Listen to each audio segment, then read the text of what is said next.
Chapter 12 atoms. इसके जो important question हैं बोर्ड एग्जाम्स के लिए उस पर डिस्कशन करते हैं और यही क्वेश्चन आपको प्रैक्टिस करना है, यही बोर्ड एग्ज़ाम में पूछे जाएंगे। क्वेश्चन फर्स्ट है the atom is in it self.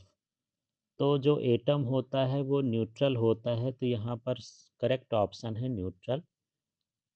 Next question is when an alpha particle comes near the nucleus, it gets scattered because due to electrostatic force।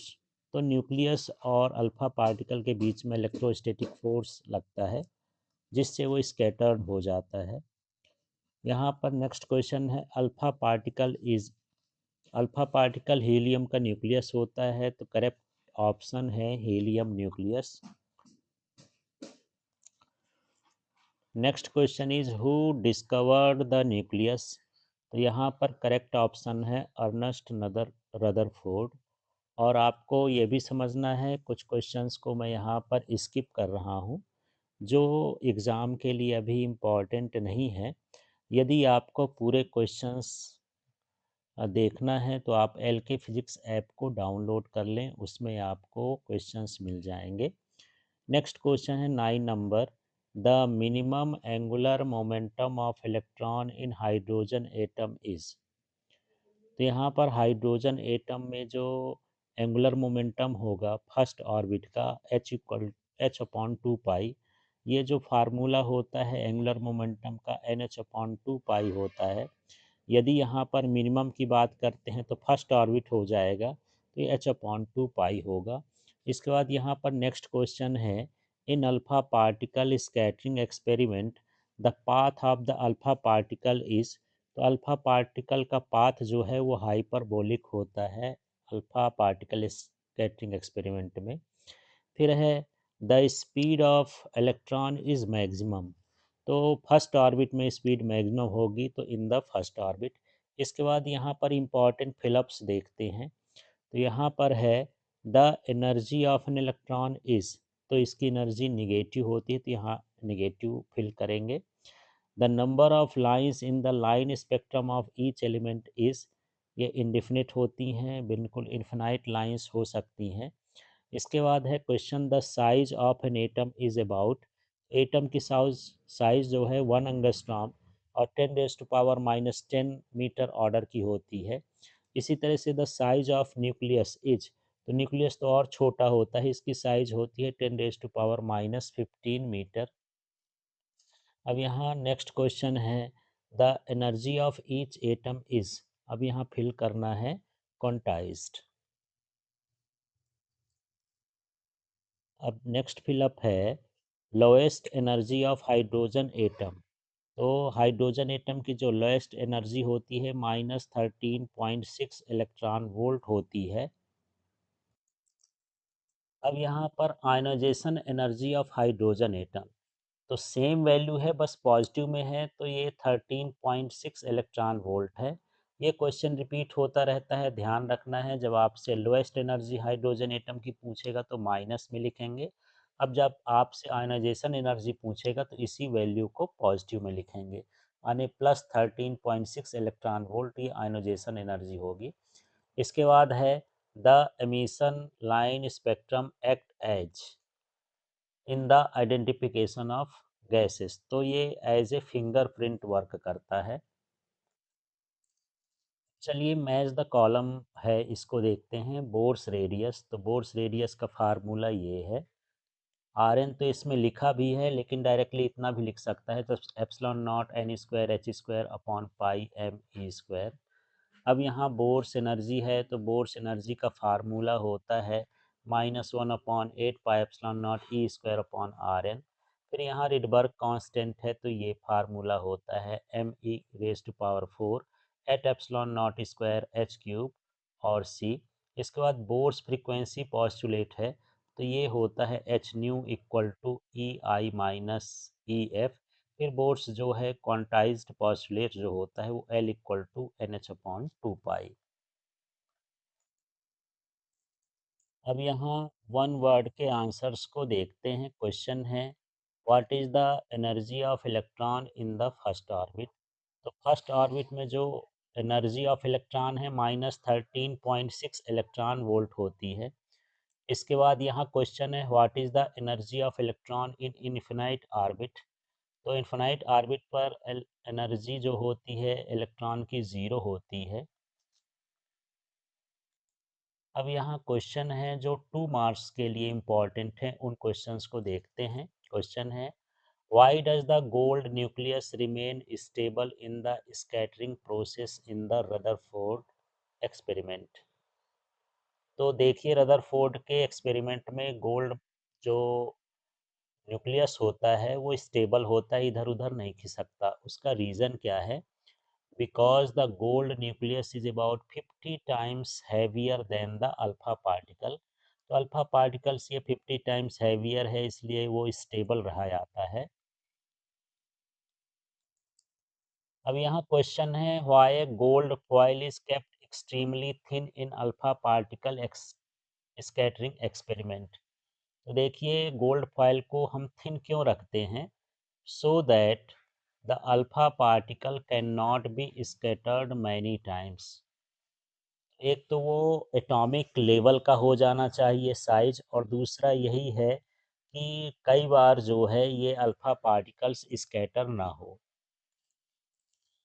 Question number 9 देखिए, write the assumptions of Bohr's model. Assumptions या main postulates of Bohr's model. यहाँ पर देखिए postulates of Bohr's atomic model, ये important question, इसको देखिए। Electron revolves around the nucleus in stable orbits without emitting radiation. तो electron तो nucleus के अराउंड ही रिवॉल्व करते हैं स्टेबल ऑर्बिट में, पर रेडिएशन को एमिट नहीं करते हैं। इसके बाद है electrons revolve in those orbits whose angular momentum is a integral multiple of h upon 2 pi where h is Planck's constant. तो ये जो है L equal to n h upon 2 pi है, L एंगुलर मोमेंटम है। तो electron उन्हीं orbit में revolve करता है जिनका एंगुलर मोमेंटम h अपॉन 2 पाई का इंटीग्रल मल्टीपल होता है। थर्ड है when electron makes a transition from non-radiative orbit to the lower energy, it emits photon whose energy is equal to the difference between energy of initial state and final state of electron। तो इसका formula सीधा यही है, जब higher orbit से electron जो है lower orbit में ट्रांजिशन करता है तो इसका जो है तो फोटोन इमिट करता है। फोटोन की एनर्जी इलेक्ट्रॉन के इनिशियल स्टेट और फाइनल स्टेट की एनर्जी के डिफरेंस के इक्वल होती है।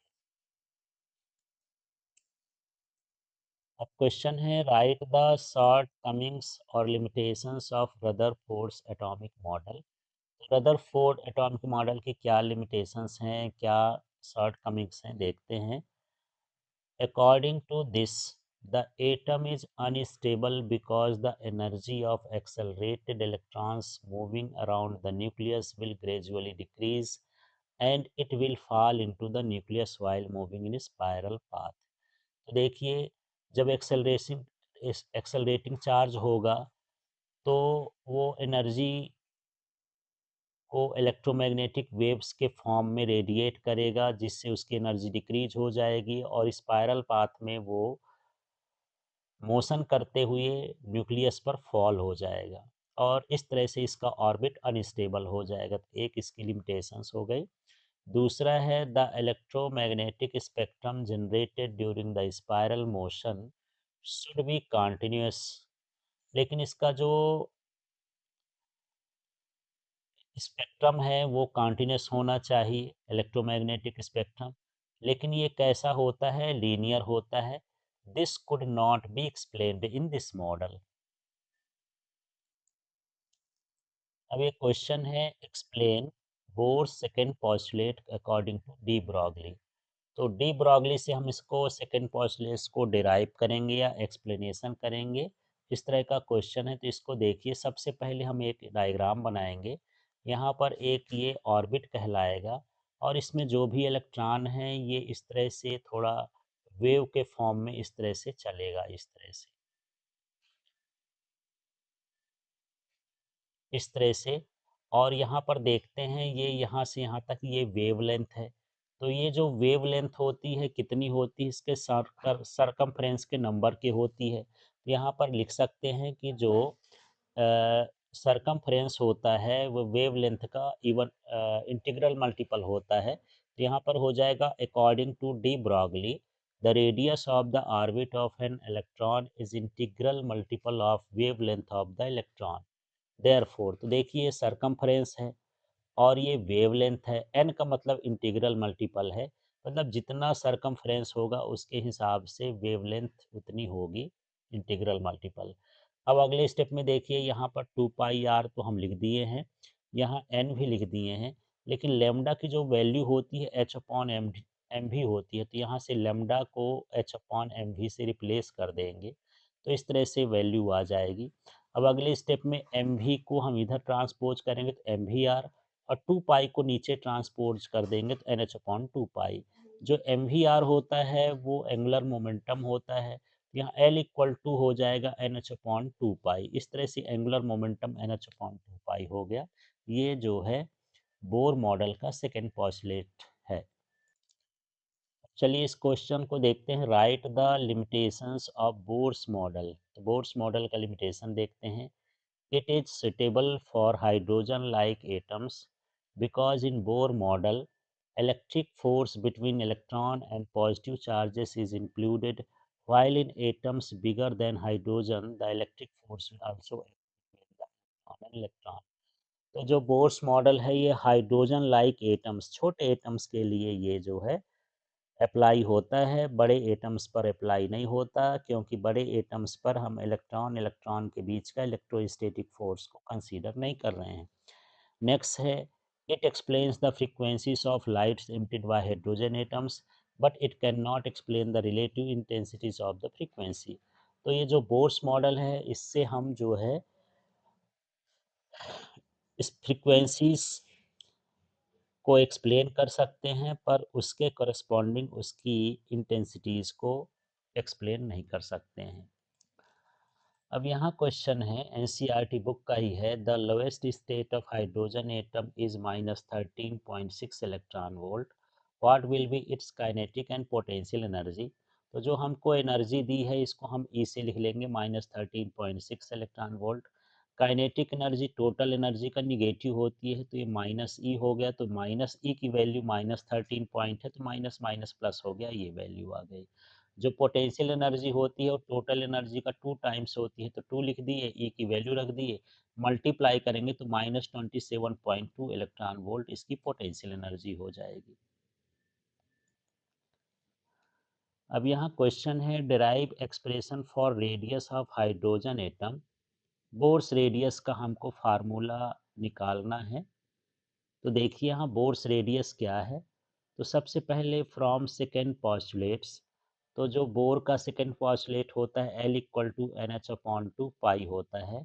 जो एल होता है एंगुलर मोमेंटम, ये एम वी आर होता है।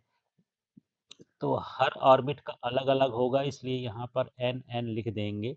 तो ये लिख दिए हैं, एम तो फिक्स रहता है किसी भी इलेक्ट्रॉन के लिए, एम सेम है, तो ये लिख दिए m v n r n. तो यही फार्मूला है m v n r n, और इसको एन एच अपॉन 2 पाई ही लिख दिए हैं। अगले स्टेप में हम दोनों साइड इसकी स्क्वायरिंग करते हैं, तो एम का स्क्वायर कर दिए एम स्क्वायर, वी का स्क्वायर कर दिए वी स्क्वायर, आर का स्क्वायर कर दिए आर, जो एन लिखा है लिखा रहेगा। यहाँ एन का स्क्वायर करेंगे तो एन स्क्वायर एच स्क्वायर, और ये 2 का स्क्वायर 4, और पाई का स्क्वायर पाई स्क्वायर हो गया।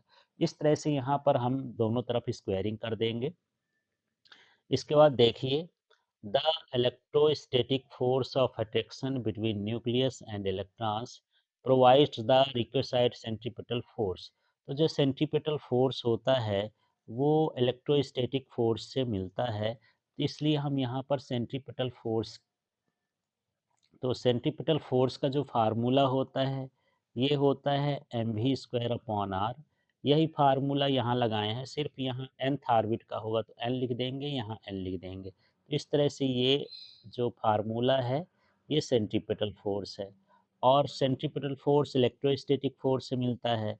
इलेक्ट्रोस्टैटिक फोर्स का फार्मूला होता है 1/4 pi epsilon naught Q1 Q2 upon r square.